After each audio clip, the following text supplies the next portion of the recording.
Level 1. The Boy. You are 7 years old. You are standing in the dirt, shivering in the cold morning air of the Peloponnese. You have just been taken from your mother. You will not see her again for a very long time. You are now the property of the state. You have been placed into the Agoge, the most brutal, unforgiving military training program in human history. The elders have already inspected your body. If you had been born weak or deformed, they would have thrown you into the chasm at Mount Taygetus to die of exposure. But you were strong. Now they are going to test exactly how strong. You do not learn art. You do not learn philosophy. You learn how to endure pain. You are stripped of your warm clothes. You are given a single, thin tunic to wear for the entire year, regardless of the freezing winter snow or the scorching summer sun.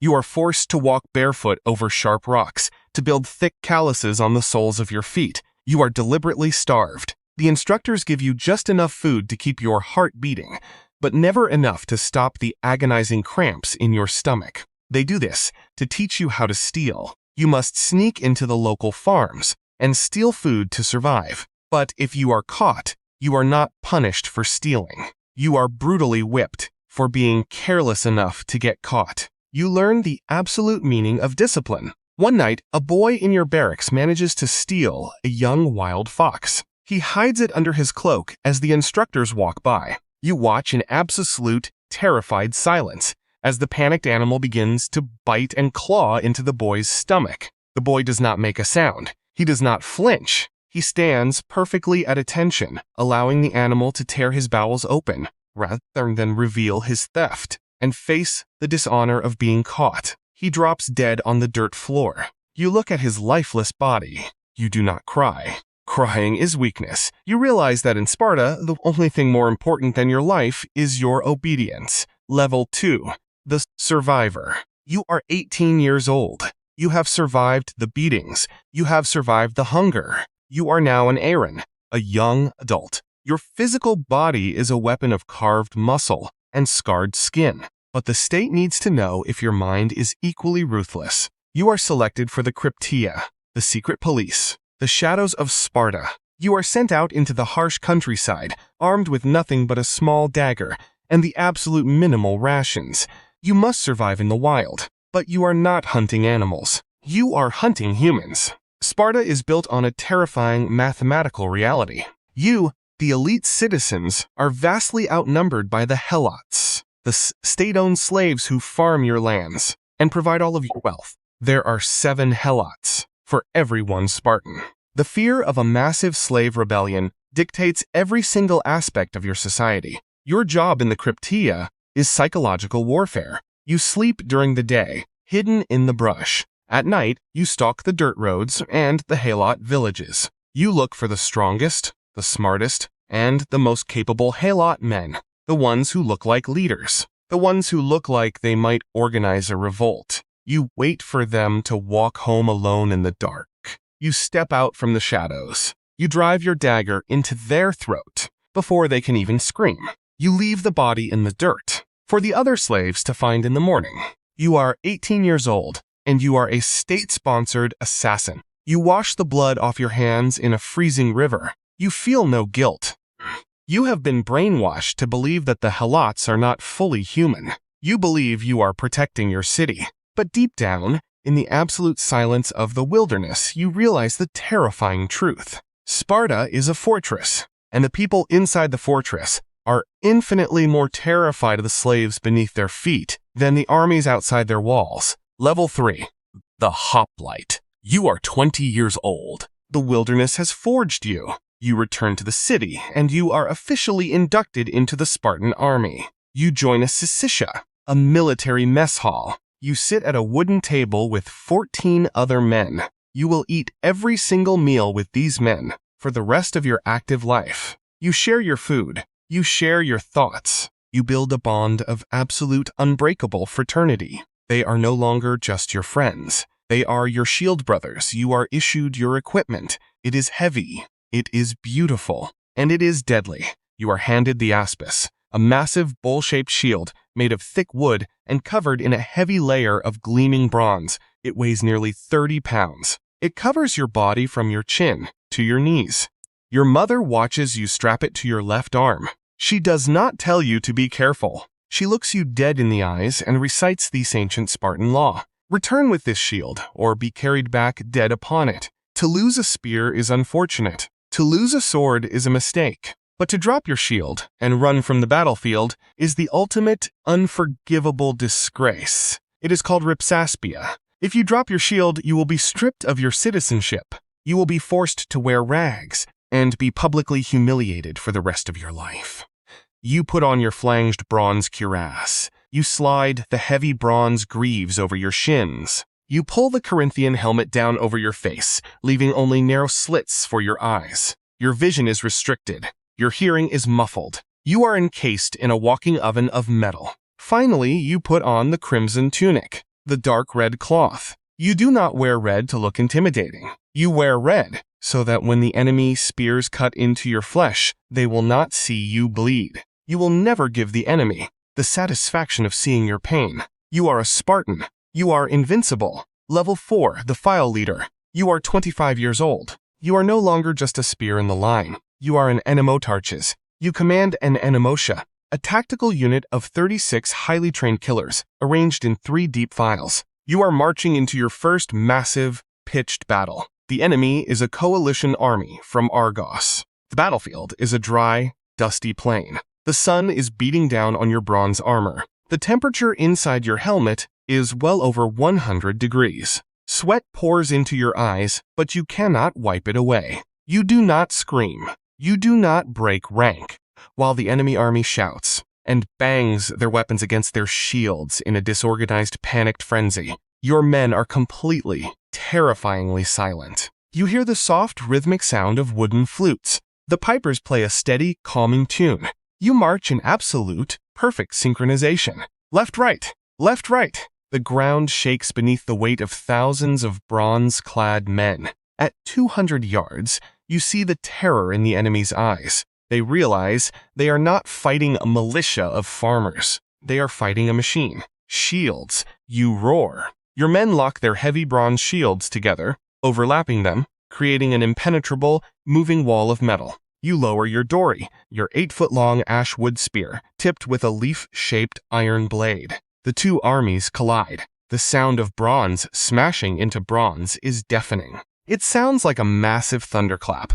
The pressure is agonizing. The men behind you are pushing their shields into your back. You are pushing your shield into the enemy. It is a brutal, suffocating, crushing match. You are pressed so tightly together that the dead men cannot even fall to the ground. They are held upright by the sheer pressure of the human crush. Your spear shatters against an enemy shield. You do not panic. You draw your xiphos, your short sword. It is barely 45 centimeters long, much shorter than the swords of other Greeks. The enemy mocks your short blade, but in the suffocating, chest-to-chest crush of the phalanx, a long sword is useless. Step closer, you whisper to yourself. You thrust the short iron blade upward, finding the tiny gap beneath the enemy's armor, driving it deep into his groin. He screams and collapses. You step over his bleeding body, and you push forward. The machine does not stop. Level 5, the Royal Guard. You are 30 years old. You have achieved full citizenship. You are now an equal, a Spartiate. Your brutality, your tactical genius, and your unflinching obedience have not gone unnoticed. You are approached by the Hippograti, the specially commissioned officials who select the absolute best warriors in the city. They select you to join the Hippies, the Elite 300. The Royal Guard. Despite the name, you do not ride horses. You are the ultimate elite infantry. You are placed in the very first mora, on the extreme right flank of the battle line, the position of highest honor and highest danger. Your sole purpose is to protect the kings of Sparta in the heart of combat. But there is a specific, sobering condition for your selection. You were only chosen because you have already fathered a son. The state knows that the men in the Hippies are deployed into the most catastrophic, suicidal engagements. They know that you will likely die. They needed to ensure that your bloodline, your genetic potential for violence and discipline, continues after your corpse is buried. You realize that to the state, your life is completely expendable. as long as your replacement has already been born. You fight in the front ranks. You face the elite units of Athens, of Thebes, of the Persian Empire. You watch men you have known since you were 7 years old, men you starved with, men you bled with, get their throats torn open by arrows and spears. You do not break. You step over your childhood friends, you close the gap in the shield wall, and you keep killing. You become a master of the laconic phrase. You learn to speak in short, sharp, emotionless sentences. When a Persian emissary threatens that their arrows will block out the sun, you simply reply, "Then we will fight in the shade." You are not just a soldier anymore. You are a living, breathing instrument of psychological terror. Level 6. The Polemarch. You are 40 years old. Your hair is long, a symbol of a free Spartan man, but it is turning gray. Your body is a map of terrifying scars. You are promoted to Polemarch. You are now the commander of a massive Mora, a division of nearly 576 men. You are no longer just pushing in the shield wall. You are managing the logistics of war. You sit in your command tent, late at night. You are managing the supply lines. You are coordinating the Helot servants who carry the heavy baggage for your troops. You are reviewing the scouting reports from your Skiristai, the elite light infantry who act as the advance guard. The burden of command is incredibly heavy. The Spartan Army is feared across the known world, but you know the terrifying hidden truth. The machine is breaking down. You are reading the census reports. The population of full Spartan citizens is collapsing. It is a crisis called oliganthropia, the shortage of men. Decades of constant warfare, massive casualties, and a rigid, unforgiving social system that strips citizenship from anyone who cannot pay their mess hall dues are destroying your ranks. In the early days, Sparta could field thousands of elite Spartiates. Now, you look at your rosters. You have barely 1,000 full citizens left in the entire empire. You are forced to fill the gaps in your phalanx with perioetsi, free non-citizens, and even freed Helot slaves. The pure, unbroken wall of Spartan warriors is becoming an illusion. You are commanding an army of ghosts, relying entirely on the reputation of the past to terrify your enemies in the present. You realize that your entire civilization is slowly bleeding to death. Level 7. The King. You are 50 years old. You have reached the absolute pinnacle of Spartan society. You are one of the 2 kings of Sparta, born of the ancient royal bloodlines. You wear the most magnificent armor. You carry a shield emblazoned with the symbol of the sun. When the army marches, you lead the vanguard.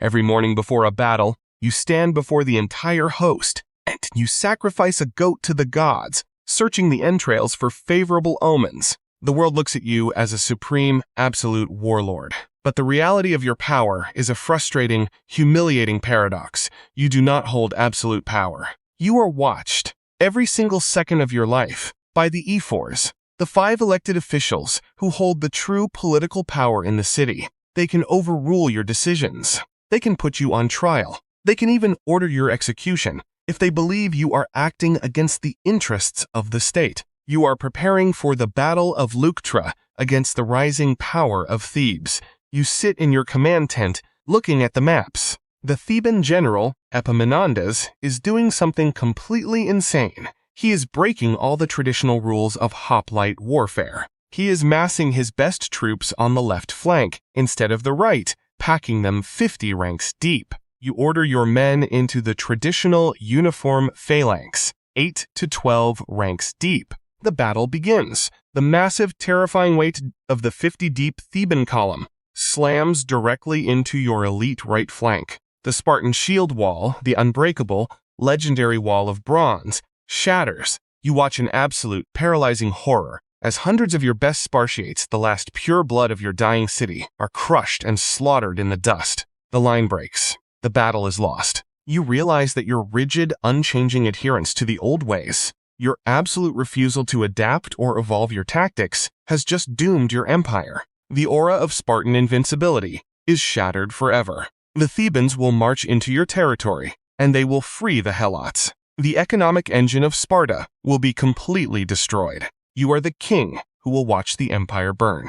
Level 8. The Monument. You are 60 years old. You are one of the very few Spartans who who has survived to see old age. You sit on a stone bench, overlooking the Eurotas River. The city of Sparta is quiet. There are no massive, towering monuments here. There are no great walls surrounding the city. Lycurgus, the ancient lawgiver, said that a city's walls should be made of brave men, not bricks. But you look around, and the brave men are all gone. The golden age of Sparta is over. The population has dwindled to almost nothing. The rest of the world is moving on. The Macedonians, under Philip and Alexander, are conquering the globe with massive, heavily armed pike phalanxes. The Romans are rising in the west. Sparta is becoming a historical curiosity, a theme park for wealthy Roman tourists who come to watch the brutal whipping rituals of the agoge, pretending they understand the sacrifice. You look down at your hands. The knuckles are swollen.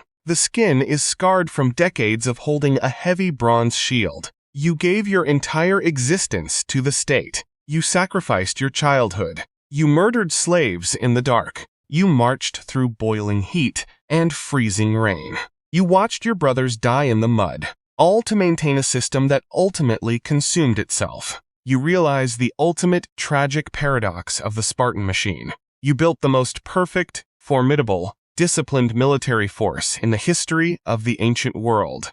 You were practically invincible on the battlefield, but your obsession with perfection, your utter refusal to change, and your terrifying reliance on the enslavement of others poisoned the very foundation of your society.